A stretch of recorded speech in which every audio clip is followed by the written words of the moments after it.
parle. Chaque jour, Charles et Carole vous présentent la leçon de l'école du sabbat.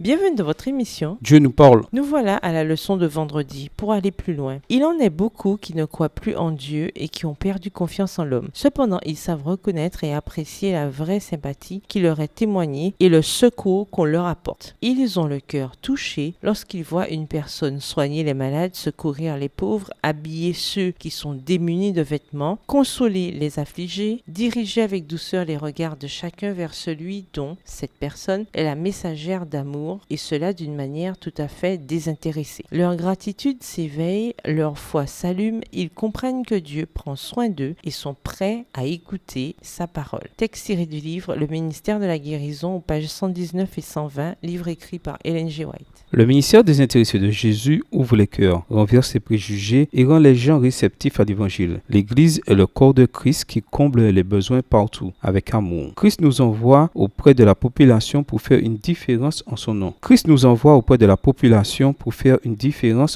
Bien entendu, nous devons prendre garde à ne pas nous laisser contaminer par le monde, car il s'agit d'une menace très réelle et dangereuse pour notre Église. Mais nous devons néanmoins apprendre à atteindre les gens là où ils sont et à nous laisser employer par Dieu qui veut les amener là où ils devraient être. À méditer. Pourquoi le ministère de compassion de Christ est-il aussi puissant pour renverser les préjugés et ouvrir les gens aux vérités spirituelles? Essayez d'imaginer combien notre témoignage en tant que peuple serait efficace si nous pouvions refléter cette même préoccupation désintéressée pour les autres qu'avait Jésus. Repensez à une occasion où vous avez dit quelque chose qui était peut-être vrai et même nécessaire, mais de la mauvaise manière, c'est-à-dire sur un mauvais ton ou avec la mauvaise attitude. Qu'avez-vous appris de cette expérience qui pourrait vous aider à ne pas recommencer, comme le fait d'attendre de se calmer avant de parler ou ce genre de choses? Attardez-vous davantage sur l'idée que les personnes guéries ou même ressuscitées d'entre les morts finiraient par mourir un jour. Qu'est-ce que cela devrait nous indiquer sur la manière dont nous devrions conduire notre évangélisation et notre service auprès de ceux qui nous entourent? Quel type de ministère votre Église peut-elle lancer auprès de la population que vous ne faites pas encore? Comment créer des occasions spirituelles pour les personnes en recherche par l'intermédiaire de nos ministères consacrés aux besoins perçus? Au revoir. Et à demain si Dieu veut.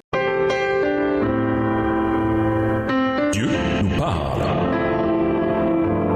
Chaque jour, Charles et Carole vous présentent la leçon de l'école du sabbat.